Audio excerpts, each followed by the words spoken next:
मैं इस समय खड़ा हूँ कांजी भवन के सामने में और हम ये कह सकते हैं कि ये वो जगह है जहाँ पे महामस्तकाभिषेक को लेकर सारी गतिविधियों के निर्णय होते हैं।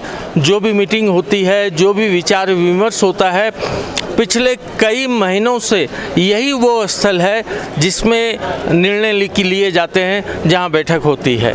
मस्तकाभिषेक के दौरान सरवन बेलगोला के विभिन्न मंदिरों को काफ़ी सजाया गया है। जगमगाती लाइटों के द्वारा यहाँ आने के बाद यहाँ का दृश्य बिल्कुल ही अलग लगता है। चारों तरफ रौनक है। जैसा कि मैंने बताया कि कांजी भवन जहाँ पर सारी गतिविधियों का संचालन होता है, उसके ठीक बगल में ही ये भंडार बस्ती मंदिर है और इससे करीब 25 कदम आगे स्वामी जी का मठ है। जो लोग कभी सरवन बेलगोला नहीं आए हैं, उनकी जानकारी के लिए मैं बता दूं कि मैं जहां खड़ा हूं, ये स्थल है स्वामी जी का मठ।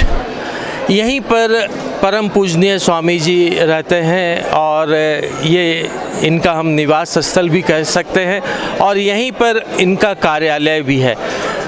इस सरवन बेलगोला से संबंधित जितनी भी गतिविधियां होती है, जितने भी काम होते हैं, वो सारे के सारे यहीं से संचालित होते हैं।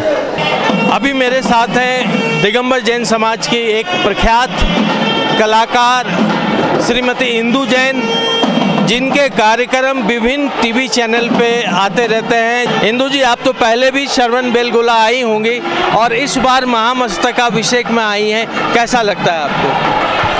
ललित जी, सच कहूँ तो मेरा सौभाग्य है कि मुझे यहाँ आने का अवसर मिला और वास्तव में जब गोमटेश बाहुबली की प्रतिमा के दर्शन करते हैं तो वो दिव्य प्रकाश जागृत होता है कि एकदम कहते हैं आत्मा का परमात्मा से मिलन हो जाता है। तो वो अनुभूति साक्षात यहाँ आकर, चाहे कोई भी और किसी धर्म का व्यक्ति हो, वो जब भी यहाँ आता है और जब भी प्रत्यक्ष बाहुबली भगवान के दर्शन करता है तो वास्तव में वही अनुभूति होती है और एक ऐसा आभास भी होता है साथ साथ कि हमें भी उस परम पद की प्राप्ति करनी है। तो वो प्रेरणा भी हमें यहाँ से मिलती है। मेरे साथ अभी एक और दिगंबर जैन के कलाकार हैं, विभूति हैं, जिन्हें अभी कुछ दिनों पहले यूपी सरकार ने 1,11,000 रुपये का राशि देकर सम्मानित किया। ये हैं बनारस के श्री फूलचंद जी प्रेमी।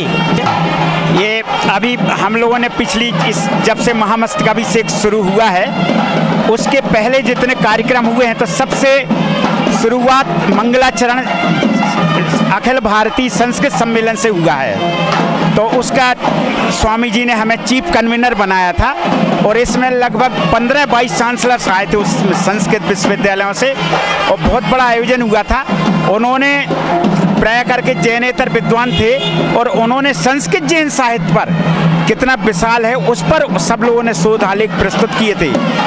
जैन व्याकरण, जैन साहित्य, जैन कला, जैन इतिहास और जैन ज्योतिष साहित्य संस्कृत का, इन सब पर बहुत बड़ी अच्छी चर्चा हुई थी और मंगलाचरण महामस्तकाभिषेक का उसी से हुआ था। मठ के ठीक बगल में भगवान चंदा प्रभु का मंदिर है और वहीं पर एक काउंटर है भारतीय ज्ञानपीठ के द्वारा, जहां पर काफ़ी बड़ी मात्रा में जैन साहित्य उपलब्ध है और ये साहित्य विभिन्न रचनाकारों के द्वारा लिखी गई है, कुछ आचार्यों के द्वारा लिखी गई है, कुछ विद्वानों के द्वारा लिखी गई है। और यहाँ के साहित्य को मैंने देखा, ये साहित्य वाकई बहुत अद्भुत है, जिससे हमें जैन धर्म के बारे में विस्तृत रूप से जानकारी मिलती है। भगवान बाहुबली के चरणों में देश के कोने कोने से लोग आ रहे हैं और अपने श्रद्धा सुमन दे रहे हैं। आसाम से, डिब्रूगढ़ से भी आए हुए कुछ लोग हैं। यहाँ के कैसा लगता है आपको? यहाँ आके बहुत अच्छा लगता है। मैं भगवान बाहुबली का महामस्तकाभिषेक जो कि 12 साल में एक बार होता है, लेकिन इसका 88 साल हो गए। ये सुनकर मतलब क्या बताऊँ, एकदम शरीर गद हो गया है। देश के कोने कोने से लोग आ रहे हैं, इंदौर से भी काफ़ी बड़ी संख्या में लोग आए हैं और उनसे जानना चाहेंगे कैसा लग रहा है? वहाँ जिंदगी वहाँ बहुत आनंद आ रहा है। आचार्य से वर्तमान सरज महाराज की चरण सानिध्य में उनके निर्देशन में जो ये कार्यक्रम हो रहा है, अभूतपूर्व कार्यक्रम हो रहा है। दोनों भविष्य में ऐसा कार्यक्रम कभी हुआ नहीं होगा और न होने वाला है ऐसा कार्यक्रम। जो यहाँ आज 350 साधुओं का जो जमावड़ा है, एक इतना बड़ा संघ और एक ही आचार्य के सानिध्य में इतना बड़ा कार्यक्रम हो रहा है, बहुत वात्सल्य है उनका। हम नमन करते हैं और आज जो ये प्रचार प्रसार वहाँ जिंदगी के माध्यम से हो रहा है, नदी जी कलाओं की साधुवाद देते हैं। उन्होंने ये जो बेड़ा उठाया है ये निरंतर चलता रहे और इस कार्यक्रम को आगे भी बढ़ाते रहें।